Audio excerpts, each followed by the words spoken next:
Hello, bachcho. Let's read the question. Question says the circular motion is number one, periodic and non-oscillatory motion. Number two, oscillatory motion. Number three, periodic and oscillatory motion. And number four, rotational motion.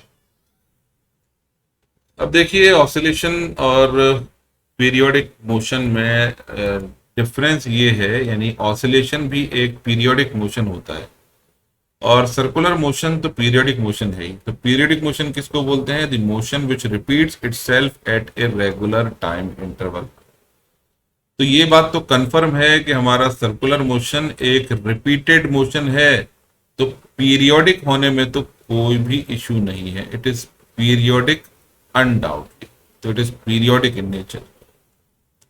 अब oscillatory है, oscillation के लिए जरूरी है कि इसके ऊपर restoring force लगे। रीस्टोरिंग फोर्स,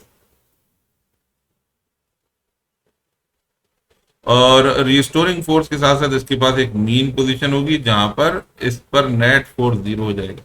तो रिस्टोरिंग फोर्स जो लगता है वो तो मीन पोजीशन के अबाउट लगेगा। अब रिस्टोरिंग फोर्स क्या होता है? वो फोर्स जो कि ऑब्जेक्ट को उसकी ओरिजिनल पोजीशन पर लाने की टेंडेंसी रखता है।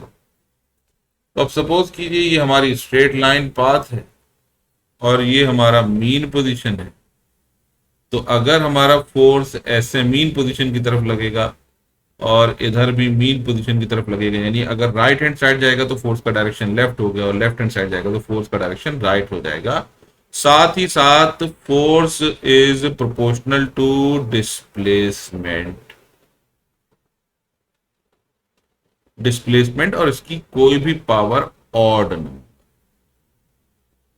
अब अगर वन होगा तो वो सिंपल हार्मोनिक मोशन बन जाता है, तो डिस्प्लेसमेंट की पावर वन हो जाएगी तो ये SHM बन जाता है, यानी पीरियोडिक मोशन बनेगा। तो F is equal to minus k x is the equation of periodic motion. तो यहां पर ऐसा हो नहीं रहा। क्यों नहीं हो रहा? क्योंकि फोर्स की जो इक्वेशन बनेगी वो बनेगी mv² अपॉन r। तो ऑब्वियसली यहाँ force is not restoring. Restoring मतलब इसको इसकी कोई मीन पोजीशन की तरफ ले जाने के लिए ये फोर्स टेंडेंसी नहीं रखता है। तो अगर नहीं रखता है तो इसका मतलब ये जो मोशन होगा ये ऑसिलेटरी नहीं होगा लेकिन पीरियोडिक होगा। तो periodic and non oscillatory motion, ये बात बिल्कुल सही है। ऑसिलेटरी मोशन तो ये गलत हो जाएगी, पीरियोडिक एंड ऑसिलेटरी मोशन ये बात गलत हो जाएगी।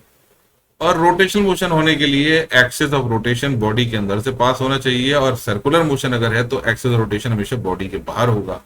तो रोटेशनल मोशन होना नेसेसरी कंडीशन नहीं है। तो हमारा सही आंसर है one. I hope you understood the solution. Thank you.